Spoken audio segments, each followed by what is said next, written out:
पूज्य गुरुदेव खड़तर गच्छाधिपति आचार्य देवी श्रीजिन मणिप्रभ सुरेश्वर जी मठसप एवं पाठ पर विराजित मेरे मामा महाराज समयप्रभ सावकर जी एवं दोनों भाई महाराज और सभी चारित्र आत्माओं के श्री चरणों में मेरी भाव भरी वंदना। प्रवर्तिनी प्रमोद श्री जी मठसा माताजी महाराज एवं मेरी गुरुवर्या मम जीवन उद्धारिका डॉक्टर विद्युत प्रभा श्री जी मठसा के श्री चरणों में मेरी भाव भरी वंदना। सबसे कठिन आसन है आश्वासन, सबसे लंबी श्वास है विश्वास, सबसे कठिन योग है वियोग और सबसे सरल योग है संयोग।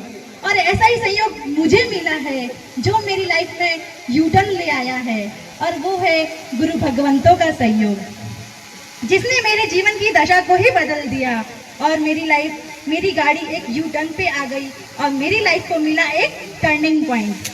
उससे पहले मेरी लाइफस्टाइल भी आप लोगों की तरह ही थी। खाओ पियो मौज करो, फोटोज क्लिक करो, शॉपिंग करो, इंस्टाग्राम व्हाट्सएप और फेसबुक पे अपलोड करो,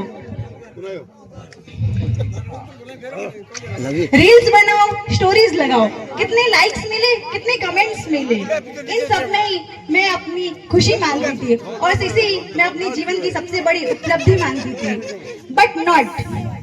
जैसे ही गुरु भगवंतों का सानिध्य मिला, जिन वाणी सुनी, मेरा मन बदला, मेरे विचार बदले और जिंदगी को एक नई रोशनी मिली। अब मैं जीना चाहती हूँ लेकिन किसी को मारकर नहीं, लाइफ में ऊंची उड़ान भरना चाहती हूँ लेकिन किसी को गिराकर नहीं, लाइफ में हर एक टास्क में जीतना चाहती हूँ लेकिन किसी को हराकर नहीं। ऐसा मात्र और मात्र संयम पथ ही है, जहाँ स्वयं से पहले दूसरों की खुशी, दूसरों का सुख देखा जाता है। मैं परमात्मा की कृपा से और गुरु भगवंतों के आशीर्वाद से वह संयम पथ को अपनाने जा रही हूँ। जब मैं 14 राजलोक में रहे हुए अभिधान देकर उन्हें संयम अभिधान दूंगी। आप भारत की कथा तो सुनी ही होगी। श्री कृष्ण महाराजा का एक एग्जाम्पल आता है कि जब कौरव और पांडवों के बीच युद्ध की तैयारियां चल रही थी, तब पांडव और कौरव दोनों ही श्री कृष्ण महाराजा के पास आए सहायता के लिए। पर श्री कृष्ण महाराजा ने कहा कि देखो, मेरी एक शर्त है, मैं सहायता तुम दोनों को ही करूंगा, पर जिसे केवल मैं चाहिए उसे केवल मैं मिलूंगा, और जिसे मेरी संपूर्ण प्रजा चाहिए उसे मेरी संपूर्ण प्रजा ही मिलेगी, मैं नहीं। तब कौरवों में दुर्योधन तुरंत बोला कि भगवान, मुझे आपकी नहीं प्रजा की जरूरत है, आप हमें प्रजा ही दीजिए। तब पांडव तुरंत राजी हुए कि भगवान, हमें प्रजा की नहीं आपकी जरूरत है, हम आपके निर्देशन में युद्ध लड़ना चाहते हैं, क्योंकि हमें पता है कि जहाँ साक्षात परमात्मा हमारे साथ होते हैं वहाँ हार की तो कोई गुंजाइश ही नहीं होती है।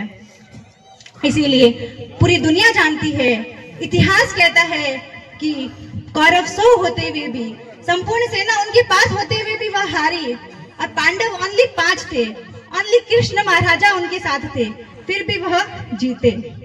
मैं भी वही संयम पथ अपनाने जा रही हूँ जहाँ परमात्मा मेरे पास होंगे, और जहाँ परमात्मा पास होते हैं वहाँ जीवन में कभी भी किसी भी प्रकार का कोई खतरा नहीं होता है।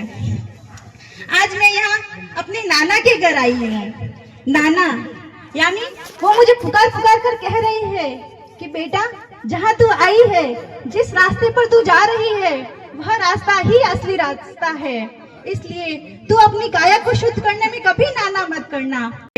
इतिहास कहता है कि कौरव 100 होते हुए भी, संपूर्ण सेना उनके पास होते हुए भी वह हारी, और पांडव ओनली 5 थे, ओनली कृष्ण महाराजा उनके साथ थे, फिर भी वह जीते।